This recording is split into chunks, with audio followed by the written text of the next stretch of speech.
The dog had been crying at the door of the silent house for hours. "Get out of here, you mutt!" yelled the irritated neighbor. But when Max ran to the window and pointed with his paw inside the house, what they saw made them call for help immediately. Before we start today's story, let me know where you're watching from. Feel free to grab a coffee or get comfy on the couch. And please don't forget to support us. You just need to click like, and I'll know you enjoy this type of story.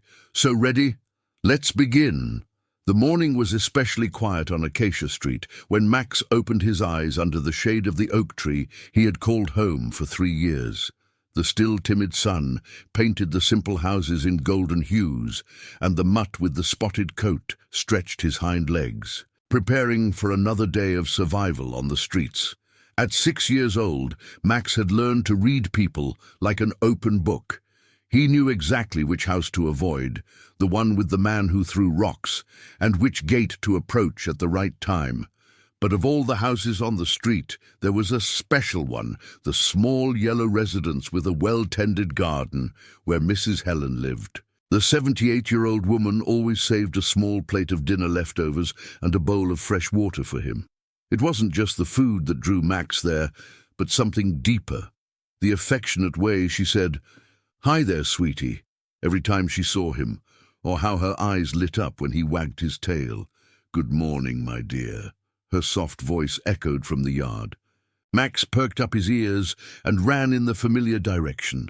Mrs. Helen was watering her violets, using a faded blue watering can that she held with both hands due to the tremor caused by her age. "I made some special chicken today.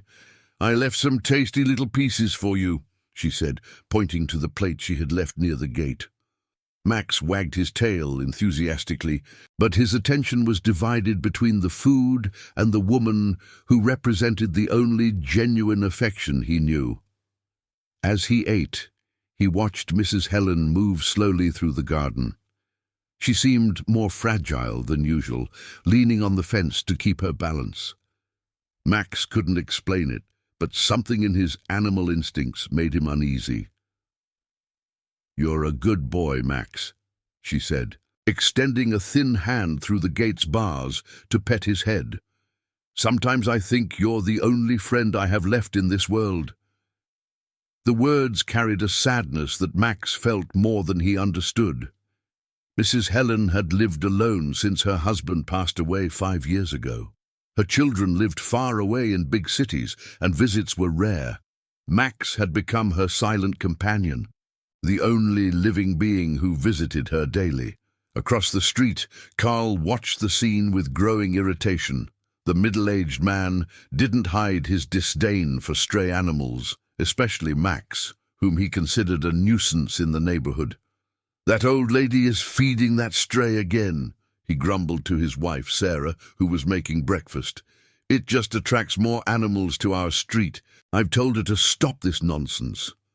Sarah sighed, used to her husband's complaints. "Carl, the dog doesn't harm anyone, and Mrs. Helen is so happy with his company." "Company? He's a dirty animal, probably full of fleas and diseases. One day he's going to attack someone, you'll see." Max finished his food and lay down near the gate as he did every morning. He liked to stay there, watching over the house, as if it were his duty to protect the only person who treated him with kindness. Mrs. Helen waved to him before going inside, and Max rested his head on his paws, determined to spend the entire day in that spot.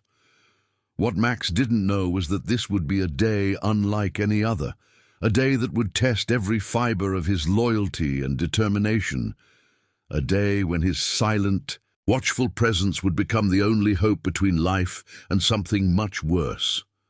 As the sun climbed higher in the sky and the street slowly came to life with people leaving for work, Max kept his eyes fixed on the living room window, where he usually saw Mrs. Helen's silhouette watching television. Today, however, something was different. The house was too quiet, and a strange feeling began to form in the animal's heart. It was after 10 in the morning when Max started to feel that something wasn't right.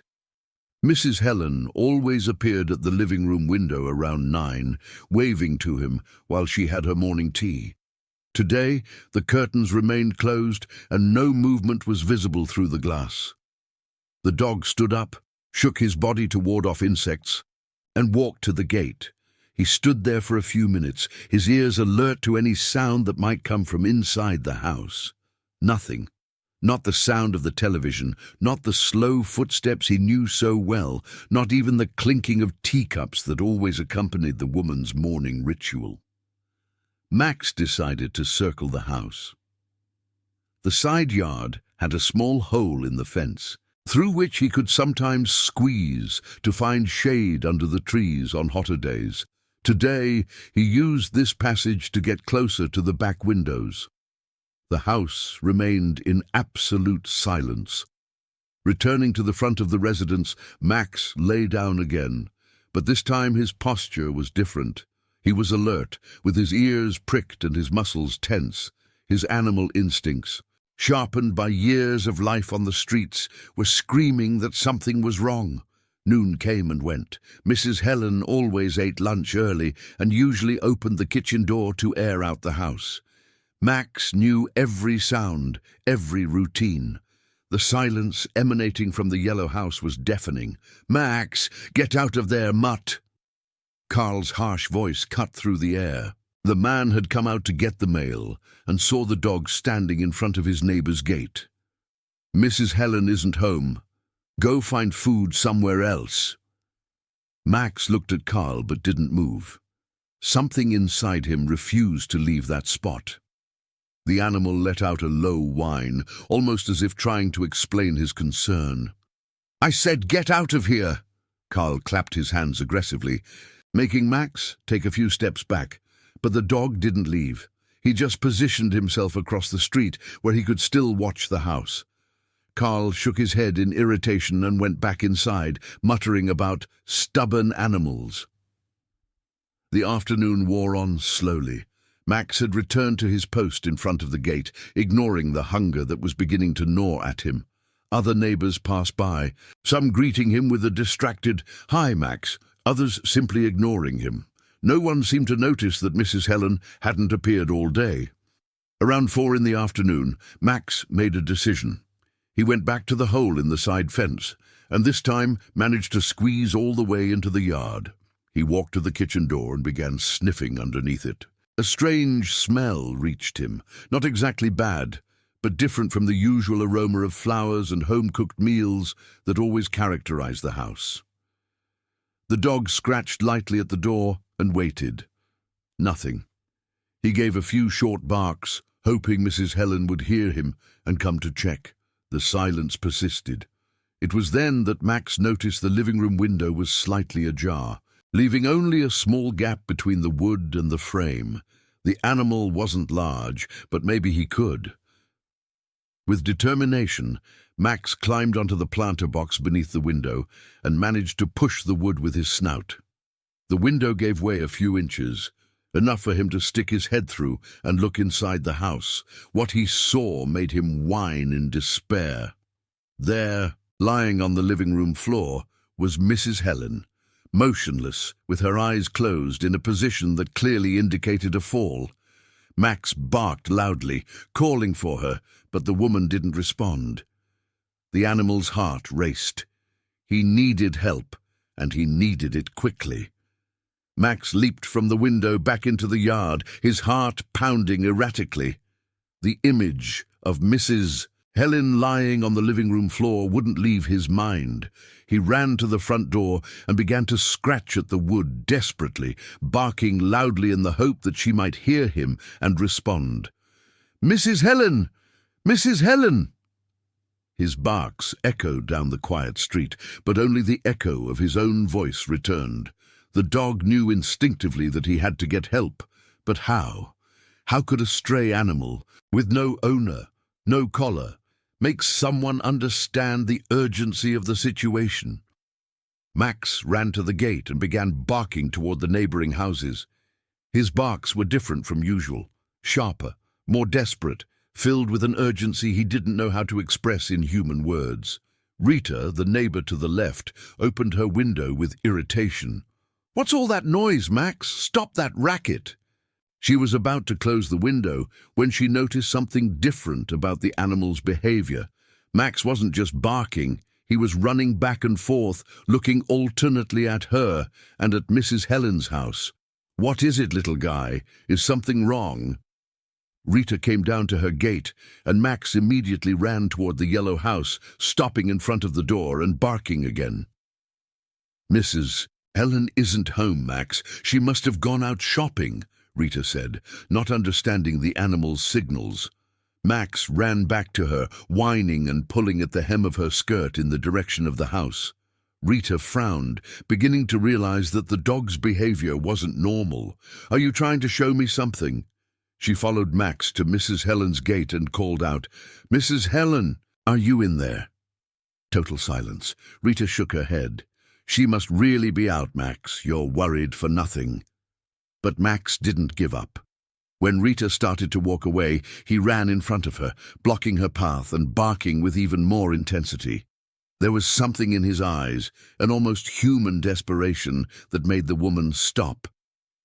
"My God, you really are trying to tell me something, aren't you?" At that moment, Carl appeared at his door, visibly annoyed by the noise. "What's all this commotion? That mutt has been barking for hours." He came down the steps with heavy strides toward Max. "Carl, wait!" Rita intercepted him. "I think he's trying to tell us something is wrong with Mrs. Helen." Carl laughed dismissively. "Rita, he's just a dog. They bark, that's what they do. He's probably hungry or wants attention." "But look at him," Rita insisted. "I've never seen Max this agitated." Max, realizing he had the attention of both neighbors, ran again to Mrs. Helen's house and started scratching at the door with his paws, alternating between high-pitched whines and desperate barks. Then he ran to the living room window and jumped on the planter, trying to show them the way he had used to see inside. "He wants us to see something in the house," Rita murmured, finally understanding. "This is ridiculous," Carl huffed. "You're humanizing this animal too much. Dogs don't think like that." But even Carl couldn't ignore Max's persistence. The dog had come back to them and was now literally pulling on the man's pant leg in the direction of the house. "Carl, please," Rita begged. "What if something really is wrong? Mrs. Helen is elderly. She lives alone. It wouldn't hurt to check." Max looked at the two humans, his brown eyes shining with a mix of hope and desperation. He didn't understand all the words, but he sensed he was starting to be taken seriously. Now, he just needed to make them fully understand what he had discovered. Time was passing, and every minute could be crucial for Mrs. Helen. The argument between Rita and Carl continued outside the house, while Max ran from one to the other, desperately trying to make them understand the urgency. The sun was beginning to dip toward the horizon, and the dog knew time was running out. All right, Carl finally gave in, more to quiet Rita than out of genuine concern. "I'll knock a few times, but when she doesn't answer, you two are going to leave me alone." Max wagged his tail frantically, as if he knew he had won the first battle. Carl walked to the front door with heavy, reluctant steps. "Mrs. Helen, are you in there?" He knocked 3 times on the wood. "Mrs. Helen!" The silence that followed was more eloquent than any answer. Carl frowned and repeated the knocks, this time with more force. "Mrs. Helen, it's me, Carl, your neighbor." Again, nothing. Rita approached, concern growing on her face. "This isn't normal. She always answers when someone knocks." Max seized the moment and ran to the side window, jumping onto the planter again and pushing the window with his snout. This time, he managed to open it a little wider, enough for his head and part of his body to pass through. "Look!" Rita pointed at Max. "He can get in through the window." Carl moved closer, watching how the dog had managed to find that opening. "How did he know about that?" "Because he knows this house better than any of us," Rita replied. "He spends every day here." Max had managed to get halfway through the window and was barking toward the inside of the house, his barks echoing strangely as if coming from a confined space. "There's something in there," Rita murmured. "Carl, you have to look." Carl hesitated. Entering a neighbor's house without permission wasn't part of his plans for the day. But Max's insistence and Rita's growing worry were starting to affect even his skepticism. "If I go in there and there's nothing wrong, you two owe me an apology," he grumbled, walking toward the window. Max had managed to squeeze completely inside the house, and his barks now came clearly from within. But they weren't random barks. There was a pattern, a specific direction. Carl stepped onto the planter, which groaned under his greater weight. With some effort, he managed to get his head through the window and look into the living room. What he saw made him gasp. "Oh my God!" He forced his way through the window with renewed urgency. "Rita, call 911 now!" "What happened?" Rita yelled from outside. "Helen's on the floor. She's unconscious." Carl's voice, now inside the house, carried all the urgency Max had been trying to convey for hours. Rita ran to her house to get the phone while Carl knelt beside Mrs. Helen. Max stood near the woman, panting nervously but clearly relieved that a human had finally understood his message. "Mrs. Helen, can you hear me?" Carl carefully checked if she was breathing. Yes, her breathing was faint but present. She had a small wound on her forehead, likely from the fall. Max came closer and gently touched Mrs. Helen's hand with his snout, letting out a low, affectionate whine. "You found her, didn't you?" Carl looked at the dog with a new understanding. "You knew she needed help, and you came to get us." For a brief moment, Mrs. Helen's eyes fluttered. She was starting to wake up. "Easy, Mrs. Helen. Help is on the way," Carl said softly. "Max brought us here. He saved you." Hearing his name, Max moved closer, as if he wanted Mrs. Helen to know that he hadn't abandoned her, that he had fought to bring help. The ambulance arrived in less than 10 minutes, its sirens echoing through the quiet street and attracting the attention of other neighbors. Max had positioned himself near the window, watching intently as the paramedics entered the house with their equipment. "Ma'am, can you tell me your name?" The paramedic, a young man named Rob, knelt beside Mrs. Helen, who was now conscious, though confused.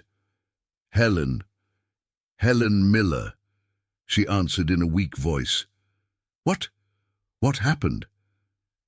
"You had a fall." "How long ago did this happen?" Rob checked her vital signs while his partner, Anne, prepared the stretcher. Mrs. Helen tried to focus. "I was watering the plants. Then I came into the living room for my tea, and then—" She touched the small cut on her forehead. "I don't remember anything else." "Was that last night or this morning?" Anne asked gently. "Today, this morning, I talked to Max." Mrs. Helen's eyes searched for the dog.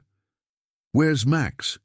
"He's right here, Mrs. Helen," Carl said, his voice carrying an emotion he didn't expect to feel.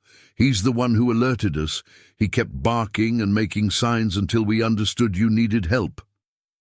Max approached carefully, staying out of the paramedic's way, but close enough for Mrs. Helen to see him.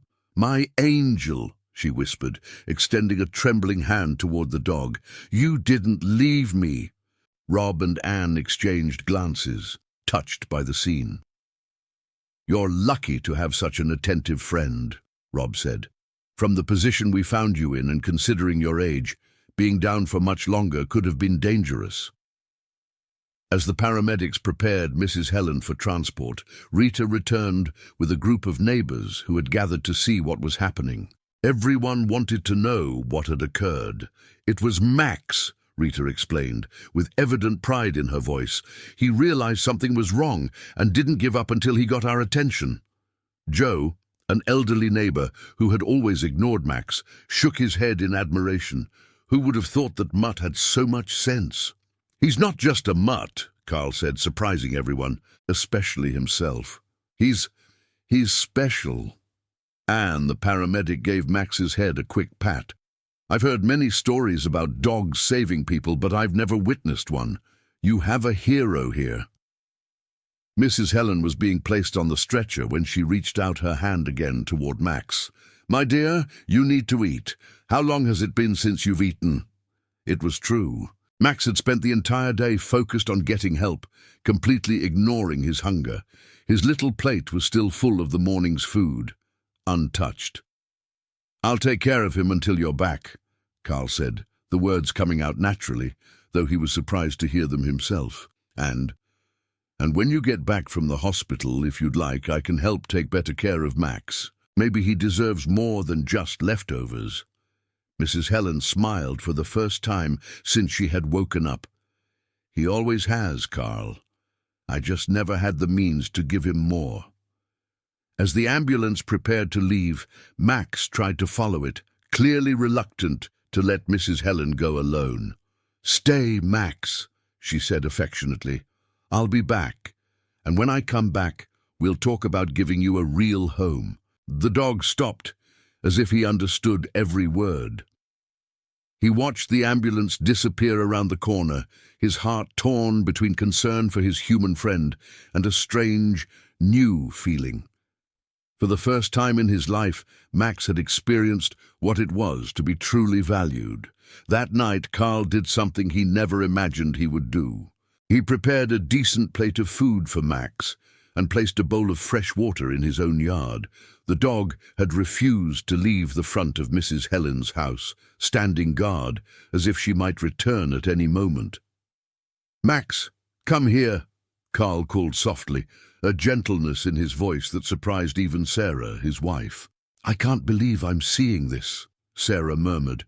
Watching her husband crouch down to be at the dog's level, Max looked at Carl cautiously. The change in the man's behavior was obvious, but years of living on the streets had taught the animal to be wary of sudden shifts in human behavior. "I know I wasn't kind to you before," Carl continued, slowly extending his hand for Max to sniff. "But today, you showed me something I had forgotten. You showed me what it means to be loyal, to be brave." Max sniffed Carl's hand and cautiously allowed a pat on his head. "Mrs. Helen is going to be fine, Max. The doctor said she just needs to be under observation for a few days. And when she comes back—" Carl paused, as if making an important decision. "When she comes back, we're going to talk about how to take better care of you." Meanwhile, at the hospital, Mrs. Helen was awake in her bed, telling the nurse about her four-legged angel. "He appeared in my life 3 years ago," she explained, her eyes shining despite her fatigue. "At first, I just gave him food because I felt sorry for him, but over time I realized he had become my family." The nurse, a young woman named Carla, smiled as she checked her vitals. "You were very lucky. The fall could have caused much more serious damage if you hadn't been found quickly." "Max has always been protective of me," Mrs. Helen continued. "When strangers approached the house, he'd be on alert. When I was sad, he seemed to sense it and would stay closer, but I never thought he'd be able to get help like that." Carla fluffed her pillow. "Animals are much smarter and more sensitive than most people imagine. They form deep bonds, especially when they're treated with kindness. I just hope he understands I didn't abandon him. He must be so confused looking for me." At that very moment, Max was finally eating the food Carl had prepared, but his eyes remained fixed on the yellow house. Every few minutes, he would lift his head and look down the street, hoping to see Mrs. Helen returning. Rita joined Carl in the yard. "How is he?" "He's eaten a little, but it's obvious he's worried. He just keeps staring at her house." "He doesn't understand where she went," Rita observed. "To him, she just disappeared after being hurt." Carl nodded, watching Max finish his food and lie down near the gate, keeping vigil. "You know, Rita, I always thought dogs were just dogs. Animals that act on instinct, hunger, basic things. And now?" Carl was silent for a moment. "Now I think I was wrong, what Max did today. That wasn't instinct. It was love. It was loyalty. It was a choice. Sarah joined them, bringing a cup of hot coffee. I already called my sister, who's a vet. She's coming tomorrow to examine Max to see if he's healthy, if he needs any shots. Are you two thinking of... Rita began. We're thinking of giving him what he's always deserved, Carl replied. A family, a home. And when Mrs. Helen comes back, we'll propose a partnership. She can continue to be the special person in his life, but he'll have a safe place to sleep, guaranteed food and medical care. Max lifted his head upon hearing his name, and for the first time that night, Carl saw something that could be interpreted as hope in the animal's eyes. The next 2 days passed in a strange new routine for everyone involved.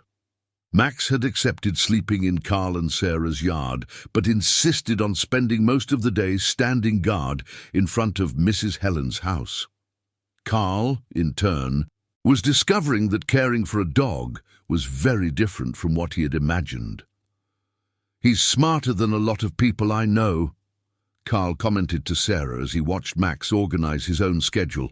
Food in the morning, patrol of Mrs. Helen's house during the day, a rest in the late afternoon. The vet, Sarah's sister, had examined Max and was impressed with his overall condition. For a stray, he's surprisingly healthy. Someone took good care of him. Mrs. Helen, Sarah explained. She fed him every day. Well, he'll need some vaccines and a deworming treatment, but he's in great shape. And more importantly, the vet smiled. He has a huge heart. You can see it in his eyes. On the morning of the third day, Carl received a call from the hospital. Mrs. Helen would be discharged that afternoon and could return home as long as she had someone to help her for the first few days. Max is going to be overjoyed, Sarah commented when she heard the news.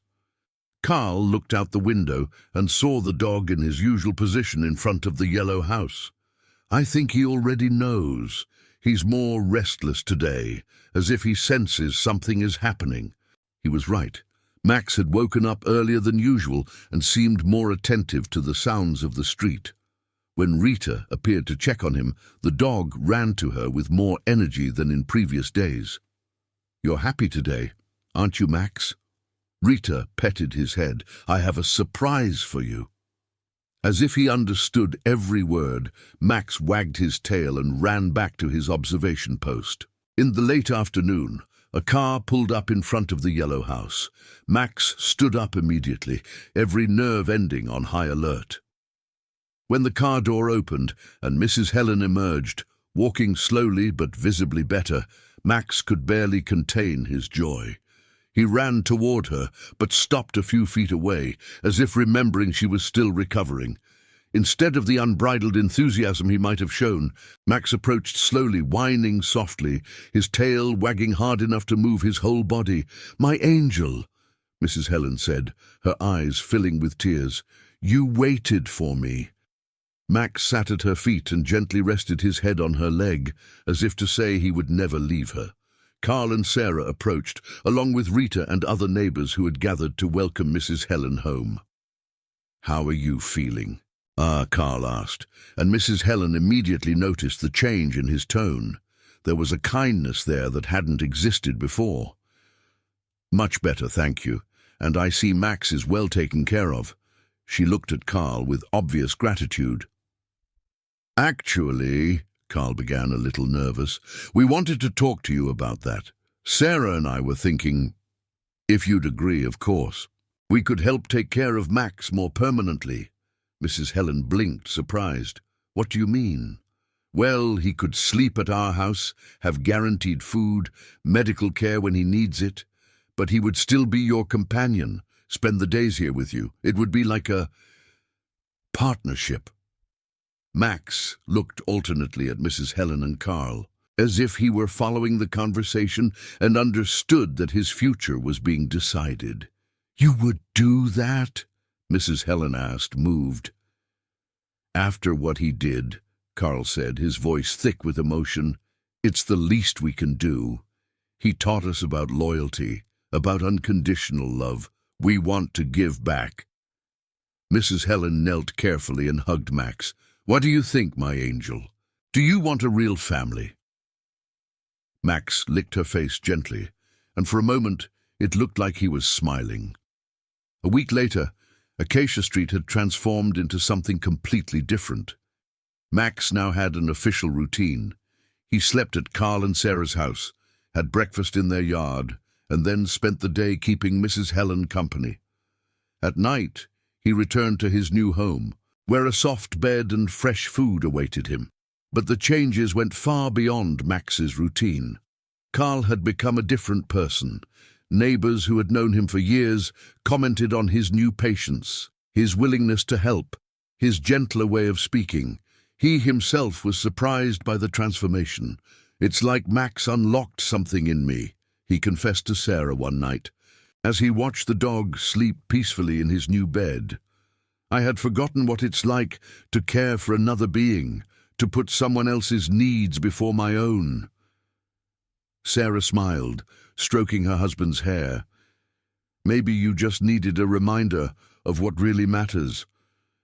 Mrs. Helen, for her part, was more vibrant than she had been in years. Having Max as an official companion, but knowing he was being well cared for, had lifted a huge weight from her shoulders. "Now I can enjoy our friendship without worrying if he's hungry or cold," she told Rita, who had become a frequent visitor to check on how everyone was adjusting. "And Max seems to be flourishing," Rita observed, watching the dog play in Mrs. Helen's yard with an energy she had never seen before. Max's story had spread through the neighborhood and then to the entire city. A local journalist had written an article about the hero dog who saved his human friend, and soon people from other neighborhoods started showing up to meet the famous Max. But perhaps the most significant change was in how the people on the street began to treat stray animals. Joe had started leaving fresh water out for the street cats. The Miller family at the end of the block had adopted 2 puppies that appeared at their gate. Max's story had planted seeds of compassion in hearts that had forgotten how to care. "It's amazing how one dog can change an entire community," observed Anne, the paramedic who had treated Mrs. Helen, and who now visited occasionally to see how everyone was doing. One Sunday afternoon, Carl was teaching Max some basic commands in the yard when he noticed Mrs. Helen watching from her window, smiling. "Come join us," he called out to her. Mrs. Helen came out of her house, walking more steadily now that she had fully recovered. "He's a quick learner." "He was always smart," Carl replied. "I was just slow to realize it." Max ran to Mrs. Helen and sat at her feet, looking up expectantly. "What does he want?" Carl asked. "He wants me to tell him a story. It's our afternoon tradition." Mrs. Helen sat on the garden bench that Carl had installed especially for her. "Max has always been patient with my stories about the past." Carl sat down next to her, something he never would have done a few weeks earlier. "Can I listen too?" As Mrs. Helen began to tell the story of how she met her late husband, Max lay down at their feet, his attentive eyes alternating between the 2 humans who now formed his family. The afternoon sun cast a golden glow on the yard, and Carl had a thought that surprised him. For the first time in years, he felt truly happy. Not just content or satisfied, but genuinely happy. And it was all because a stray dog had taught him the true meaning of loyalty, courage, and unconditional love. "Max," he said softly, "thank you for saving us too." Max wagged his tail as if he knew exactly what Carl meant. 6 months later, life on Acacia Street had found a perfect rhythm. Max had become not only the most beloved dog in the neighborhood, but also a local symbol of hope and second chances. City Hall, inspired by the story, had implemented a responsible adoption program and was working with local non-profits to reduce the number of abandoned animals on the streets. Max had unwittingly become the unofficial ambassador for the cause. "I never thought I'd see the day my dog was in the paper again," Carl joked, showing Max a new report about the adoption program that mentioned his story. Max had developed a routine that worked perfectly for everyone. In the morning, he accompanied Carl on his daily walks, something the man had started on doctor's orders, but now did for pleasure. After lunch, he spent a few hours with Mrs. Helen, who had become the official storyteller for the pair. In the late afternoon, he helped Sarah in the garden. She had discovered that Max had a special talent for finding the best seeds. But perhaps the most touching change was in Mrs. Helen herself. The experience had given her a new perspective on life and on not being truly alone. "You know, Max," she said one afternoon while brushing his golden coat, which now shone with health, "you taught me that family has nothing to do with blood or documents. It has to do with choosing to care for one another." Max seemed to understand every word, his intelligent eyes fixed on her face. Carl had joined them in the yard, bringing tea for Mrs. Helen and fresh water for Max. This had become a sacred tradition, their afternoon tea, when the three of them gathered to share the end of the day. "I got an interesting phone call today," Carl said, sitting on the bench. "It was from a television producer. They want to do a short documentary about Max." "Really?" Mrs. Helen seemed surprised. "Apparently, his story has inspired several other cities to implement similar animal welfare programs. They want to document what happened here." Max lifted his head at the sound of his name, but quickly went back to enjoying the brushing, clearly loving the attention. "And what did you tell them?" Mrs. Helen asked. "I said I'd have to talk to you two first." Carl smiled. "After all, this is all of our story." Mrs. Helen thought for a moment. "Maybe it's a good idea. If our story can help other animals find families, it's worth it." That night, as Max settled into his bed at Carl and Sarah's house, the couple talked about how their lives had changed. "Do you remember what it was like before, Max?" Sarah asked. Carl thought for a moment. "I remember we were much more isolated. Everyone in their own house, with their own problems. Now I feel like we have a real community." It was true. Max's story had created bonds between neighbors who had barely greeted each other before. Rita had become like a sister to Mrs. Helen. Joe visited regularly to play dominoes. The Miller family organized monthly barbecues where everyone gathered. "It's funny," Carl continued. "I always thought giving meant losing something. But caring for Max, caring for Mrs. Helen, it made me realize that when you give love, it comes back multiplied." Max sighed contentedly in his bed, as if approving of the conversation.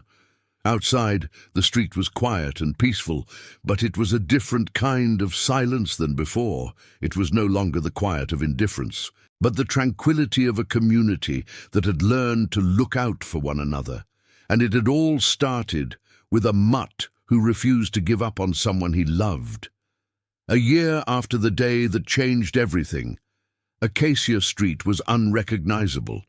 Where there had once been isolated houses with indifferent neighbors, there was now a true community united by the example of unconditional love that Max had shown.